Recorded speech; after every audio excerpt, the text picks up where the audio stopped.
ಈಗ ಜನ್ಮ ಲಗ್ನ ಹಾಗೂ ಲಗ್ನಾಧಿಪತಿಯಿಂದ ಉಂಟಾಗುವಂತಹ ಖಿನ್ನತೆ ಹಾಗೂ ಅದಕ್ಕೆ ಪರಿಹಾರಗಳೇನು ಅನ್ನೋದನ್ನ ಗುರುಗಳು ತಿಳಿಸ್ತಾರೆ. ಗುರೂಜಿ ತಿಳಿಸಿ. ಖಂಡಿತಮ್ಮ.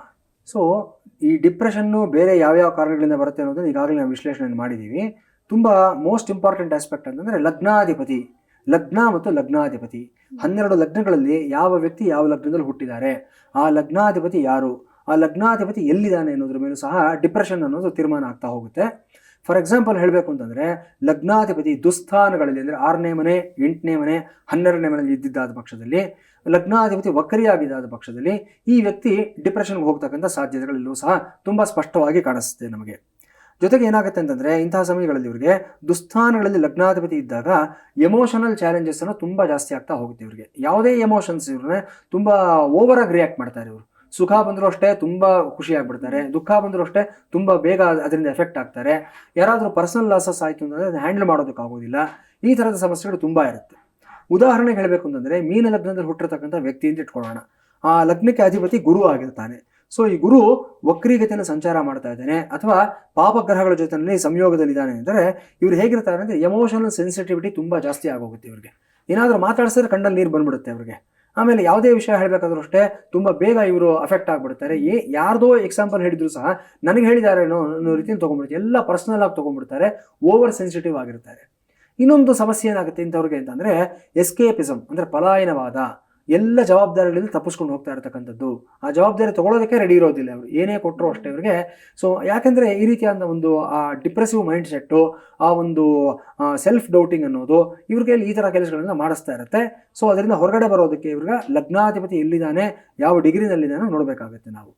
ಮೋಸ್ಟ್ ಇಂಪಾರ್ಟೆಂಟ್ಲಿ ಲಗ್ನಾಧಿಪತಿ ಲಗ್ನದ ಒಂದು ಅರ್ಲಿ ಡಿಗ್ರೀಸಲ್ಲಿದ್ದರೆ ಅಥವಾ ಫ್ಯಾಗ್ ಆ್ಯಂಡ್ ಡಿಗ್ರೀಸ್ನಲ್ಲಿದ್ದಾದ ಪಕ್ಷದಲ್ಲಿ ವರ್ಗೋತ್ತಮಾಂಶ ಮತ್ತು ಸಂಧಿ ಈ ಎರಡರಲ್ಲೂ ಸಹ ಲಗ್ನಾಧಿಪತಿ ಎಲ್ಲಿದ್ದಾನೆ ಅನ್ನೋದು ನೋಡಬೇಕಾಗುತ್ತೆ ನಾವು. ಆ ಕಾಂಬಿನೇಷನಿಂದಾನೇ ಡಿಪ್ರೆಷನ್ ಯಾವ ಹಂತದಲ್ಲಿದೆ, ಯಾವ ಹಂತದಲ್ಲಿ ಕ್ಯೂರ್ ಮಾಡೋಕ್ಕೆ ಸಾಧ್ಯ ಅಥವಾ ಆಗೋದಿಲ್ಲ ಅನ್ನೋದನ್ನು ಸಹ ಹೇಳಬೇಕಾಗತ್ತೆ. ಎಷ್ಟೋ ಬಾರಿ ನಾವು ಪರಿಹಾರಗಳನ್ನ ಹೇಳ್ತೀವಿ, ಇಲ್ಲ ಅಂತಲ್ಲ. ಕೆಲವೊಂದು ಕೇಸುಗಳಿಗೆ ನಾವು ಏನು ಮಾಡೋದಕ್ಕಾಗೋದಿಲ್ಲ, ಅದು ಮೀರಿ ಹೋಗಿರುತ್ತೆ. ಈಗ ನಮಗೆ 3rd stage 4th stage of cancer ಅಂತ ಡಾಕ್ಟರ್ಗಳು ಹೇಳ್ತಾರಲ್ಲ, ಪರಿಹಾರ ಇಲ್ಲ, ಸುಮ್ಮನೆ ನಿಮ್ಮ ಸಮಾಧಾನಕ್ಕೋಸ್ಕರ ಏನೋ ಒಂದು ಮೆಡಿಕೇಶನ್ಸ್ ಕೊಡ್ತೀವಿ ಅನ್ನತಕ್ಕಂಥದ್ದು.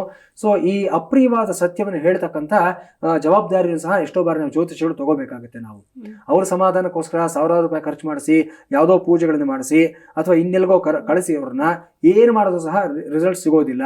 ಅಂತಹ ಸಮಯದಲ್ಲಿ ಭಗವಂತ ಒಂದೇ ಶರಣಾಗತಿ ಅಂತ ಹೇಳಿ ಸ್ವಲ್ಪ ಇರೋಷ್ಟು ದಿವಸ ಚೆನ್ನಾಗಿ ನೋಡ್ಕೊಳ್ಳಿ ಇವ್ರನ್ನ ಅಂತ ಹೇಳಿ ಕಳಿಸುವಂಥ ಒಂದು ಸಂದರ್ಭಗಳು ಸಹ ಬಂದಿರುತ್ತೆ. ಆದರೆ ಯಾಕೆ ಹೇಳ್ತೀವಿ ಮಾತನ್ನ ಅಂತಂದರೆ ಆ ಎಕ್ಸ್ಟ್ರೀಮ್ ಸ್ಟೇಜ್ಗೆ ಹೋಗೋವರೆಗೂ ಸಹ ಬಿಡಬಾರ್ದು.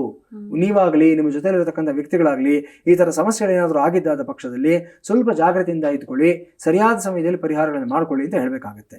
ಕೊನೆಯದಾಗಿ ಹೇಳಬೇಕು ಅಂತಂದರೆ ಈ ಲಗ್ನ ಏನಾದರೂ ಜನ್ಮ ಲಗ್ನ ಆಶ್ಲೇಷ ನಕ್ಷತ್ರದಲ್ಲಿ, ಜ್ಯೇಷ್ಠ ನಕ್ಷತ್ರದಲ್ಲಿ ಅಥವಾ ಮೂಲ ನಕ್ಷತ್ರದಲ್ಲಿ ಇದ್ದಾದ ಪಕ್ಷದಲ್ಲಿ ಮತ್ತು ಆ ಲಗ್ನದ ಮೇಲೆ ಶನಿಯ ದೃಷ್ಟಿ ರಾಹು ದೃಷ್ಟಿ ಬಿದ್ದಿದ್ದಾದ ಪಕ್ಷದಲ್ಲಿ ಇಂತಹ ವ್ಯಕ್ತಿಗಳಿಗೆ ಹಿಂದಿನ ಜನ್ಮದ ಒಂದು ಕಾರ್ಮಿಕ್ ಪಾಯಿಂಟ್ಸ್ ಅನ್ನೋದು ತುಂಬ ಜಾಸ್ತಿ ಇರುತ್ತೆ.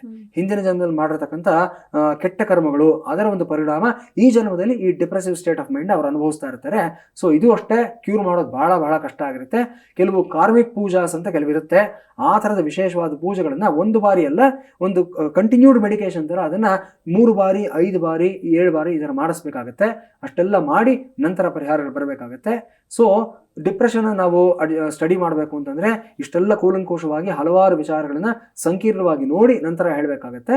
ಸೊ ರೆಮಿಡಿ ಅನ್ನೋದು ಇದ್ದೇ ಇರುತ್ತೆ. 90% ಆಫ್ ದ ಕೇಸಸ್ನಲ್ಲಿ ಸರಿಯಾದ ಸಮಯದಲ್ಲಿ ನೀವು ಸರಿಯಾದ ಜ್ಯೋತಿಷಿಗಳನ್ನ ಅಪ್ರೋಚ್ ಮಾಡಬೇಕು. ಹಾಗೆ ಮಾಡಿದ್ದಾದಲ್ಲಿ ರಿಸಲ್ಟ್ಸ್ ಬರುತ್ತೆ ನಿಮಗೆ.